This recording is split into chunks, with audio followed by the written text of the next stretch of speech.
Here is my review for Time of Legends Destinies, a new Kickstarter from Lucky Duck Games in collaboration with Mythic Games. Hello everyone and welcome back to the BattleCast. I am doing a Kickstarter preview for Time of Legends Destinies from a company that I've come to really respect, Lucky Duck Games, and in collaboration with Mythic Games, a company that I also really like. Now, Time of Legends Destinies is a competitive, that's right, competitive exploration adventure game for 1 to 3 players. Now, this game plays in about 2 to 2.5 hours, and it's for ages 14 and up. Now, as always, I preview games based on gameplay, components, and fun factor, so let's talk about the gameplay. The setting for Time of Legends Destinies is in a fully realized world created by Mythic Games based on their wildly successful Kickstarter Joan of Arc. The setting is a dark medieval setting based in like the 13 and 1400s, where all the evil that people thought existed during that time actually does exist.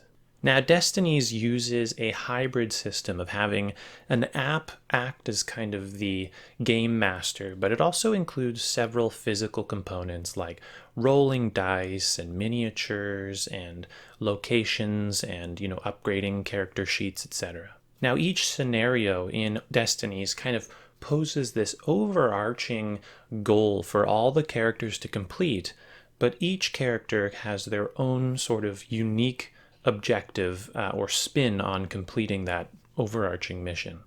Now, the gameplay loop of this game is actually pretty simple, and it's very accessible, and I think that's something that Lucky Duck does well in all their games. I could definitely see people of all ages enjoying this game. Each player on their turn takes control of the device which is running the app. They then can move their miniature representing their character up to 2 spaces and then interact with 1 point of interest or 1 non-player controlled miniature. It's during these interactions that the game really comes to life. You can do just general conversing. You can scan items or cards to, ask the person you're talking about that item, or even, if you're trying to open a door, you can scan a key to open the door easier. And of course, you can do skill checks. Now, skill checks are the bread and butter of Destinies, and they come in the form of 3 attributes. You've got your intelligence, your agility, and your strength. On the player board in Destinies, you can actually see how skilled a character is at one of these skill checks, and that's evident by the number of skill markers on their player board. The more skill markers, the more skilled you are. And during a skill check, you roll dice, you add up the value of the numbers shown on the dice, and that's how far up the skill track you go, and therefore how many skill markers you count. So if you roll 7 on the dice and you have 3 skill markers up to 7, then you have 3 successes. Now, in Destinies, there's actually 2 types of dice. There's the main dice, which are the big dice, and they actually are always rolled during every skill check. But there's also effort dice, and these are kind of your consumable dice. Now, you can leverage these dice into your skill checks based on how hard you think the challenge is, and you regenerate 1 dice at the beginning of every turn, so you kind of have to choose wisely. Now, one thing I like about Destinies is that it doesn't tell you how hard a skill check is or how much you need. You kind of have to deduce how hard the skill check is based on the scenario. I mean, if you're like, oh yeah, go ahead and open up the chest, you're like, maybe that's hard, maybe it's not. But if it's like, take out the guard, well, presumably the guard's not going to go down easy, so you might want to throw some effort dice in there. Now, during the game, you can actually acquire experience points through completing tasks or, doing difficult feats. And with this experience points, you can buy more skill markers on your player board. Now, the more experience points you spend to get a skill marker, the sooner it goes on your player board, and therefore the more likely it is to come up during a skill check. In Destinies, you can also gain items through a variety of methods, and items you can actually buy and sell. You can drop items on the ground, which other people can pick up, your other players can pick up, and items can be discarded during tests to give you very powerful benefits for that test, or they have like a passive effect sometimes, which always comes into play. Now, in the opening of this video, I mentioned that this game is competitive, and you might be wondering, well, how? And I'll explain. It's quite clever. So the game is all about fulfilling your destiny, not others, your destiny. And there will be only one destiny that is fully fulfilled. So it's sort of a race to see who is going to manipulate events and time so that their destiny is the one that plays out. So in my gameplay video, there were a couple scenarios that came into play which were quite clever. So, the herbalist, through her intelligence, was able to, find a secret crypt and go down the crypt and crack a code, and then wham, here's this big door, and the door takes an outrageous amount of strength to break through. Now, all the information in Time of Legends Destinies is open. You're reading this aloud to people around you. And so the herbalist couldn't open the door, but the hunter could. So he just kind of walks along, is like, hey, thanks for finding this, ancient ruin. I'll take it from here. Breaks down the door and takes all the shit inside. So it is competitive. If you fail a skill check, somebody could just come up right behind you and take what you were trying to do. So now on to the components. Now, this is a prototype copy, so I won't touch too much on the quality of the components because we know that the end product's going to be a lot better, but I will talk about the app because the app is a component of the game. So the app is well made, and I found the scanning in the app to be a lot more responsive than Chronicles of Crime.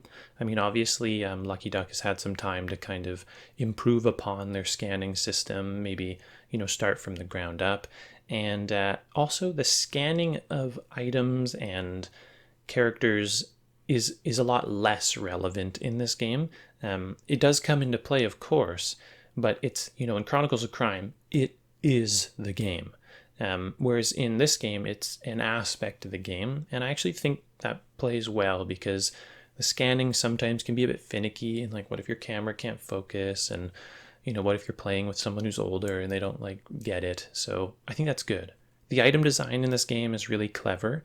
Items benefit you in two ways. They will give you a passive or a discarding effect, which are often very powerful.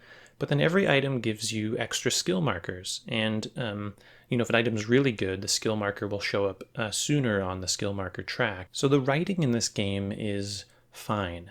It's not bad by any means, but it's also not, mind-blowing. I'd say it does the job adequately. But more importantly, the direction of the story is very interesting. I definitely wanted to find out what happened to the town. I was excited to see how the various destinies played out, and I felt like the escalation of the story was exciting. I was engaged, and I think that's the most important thing when playing this game. And lastly, about the components is that there's actually a community scenario creator that's going to come with this game. So if you're creative or you have a great story you want to tell, you can actually download this creator, make your own scenario using the components that come with this game, and put it out there for the public to try. And I think that's super cool. So now we're going to move on to fun factor. Now, this game is actually a lot of fun. And in many ways, I think people will compare it to a game like Journeys in Middle-earth. I know I certainly do. One of these new app-driven, adventure-y type games. But in many ways, I like what this game does with the app more than Journeys in Middle-earth, and I'll explain why. Journeys in Middle-earth felt very, very much in the app. Whereas this game has enough ongoing outside of the app, like dice rolling and your minis and upgrading your character board and consulting your items in the shops and stuff, that it feels a bit more of a board game as compared to an app game with a physical component. I also love that each player takes the device on their turn. In Journeys in Middle-earth, one person had the device usually, and the others just kind of felt a bit disconnected. And the same can be true in Chronicles of Crime, but in this game, the fact that everybody has the app on their turn makes it way more engaging. And secondly, and most importantly, is that competitive element. Because cooperative games, we all know, are very prone to having someone quarterback, right? You play Pandemic, somebody knows what the goal of the game is, or they're more experienced. They sort of just start taking everyone's turn for them. But because this game is competitive, you don't want to help the other person, and therefore they're making their own decisions. And I think that's really important Because even in Chronicle of Crime, like, yeah, grandma may have the app in her hand, but you're telling her what to do, or someone's telling her what to do. I mean, that's just the nature of cooperative games. But because it's competitive, if grandma's playing, you're like, Grandma, I'm going to let you fail here because I want to steal your shit. And so I think it's actually a really clever addition to these app-based cooperative games. And quite frankly, it totally accomplishes what it's set out to do. Really impressed. Now in this game also, decisions do matter. The app does remember past decisions. And I'll give you one example. So just by chance, I don't know. I mean, I was playing the mayor and he wasn't the nicest guy. He was beating people up, trying to steal stuff. But the herbalist, she was pure. And the herbalist, she could go to the church, and if she prayed, all of her dice would be refreshed. And I did that a number of times. I was like, yeah, man, I love the church, refresh my dice. Well, when it came to crunch time with my mayor, who, again, had not lived a very Christian life, I guess you could say, I went to the church because I was like, man, I need more dice. And I prayed, and it was painful, and it burned, and I lost all of my dice. And that's because I had made bad decisions. I was not a peaceful person. And so the game did remember, and it was well done. The game also does a good job of popping in events that kind of like keep the momentum going. So while you're playing, if you're not really sure what's going on, there will be things happening in the app, like, oh, the priest is gathering the townspeople out of town, or like the huntsmen are, doing their own thing. And if you see one, maybe you should talk to them. And what this does is it kind of creates these like temporary moments, which are actually really cool. Lastly, I will say that this game could absolutely be played solo and absolutely appropriate. If you're looking for like a nice little story to experience on your own, totally great. So now I'm going to talk about, the few things that I think you should know if you're interested in this game. And that is, this game is not quick. It is also, 80% about the story and exploration. This is not a complex game. This is not a competitive game in the sense that, your tactics will reign supreme. You're playing this game for the story. And with that comes the added, caveat that it takes about 2 hours to play this game. And so if you don't think that your friends can hang in there for 2.5 hours while still, really enjoying that story, this might not be the game for you. Now, the game is shockingly cheap, which is kind of a theme with Lucky Duck games. It's $50, 49, I think. But don't be surprised when that's not where the purchasing ends. Like in Chronicles of Crime, you're actually buying a system through which downloadable content can be released later. And Lucky Duck does support their game through expansions. We've seen this with Chronicles of Crime. They've released numerous expansions, all for less than a price of a movie ticket. And I actually own a lot of them because, sometimes you just want to play a game, and guess what?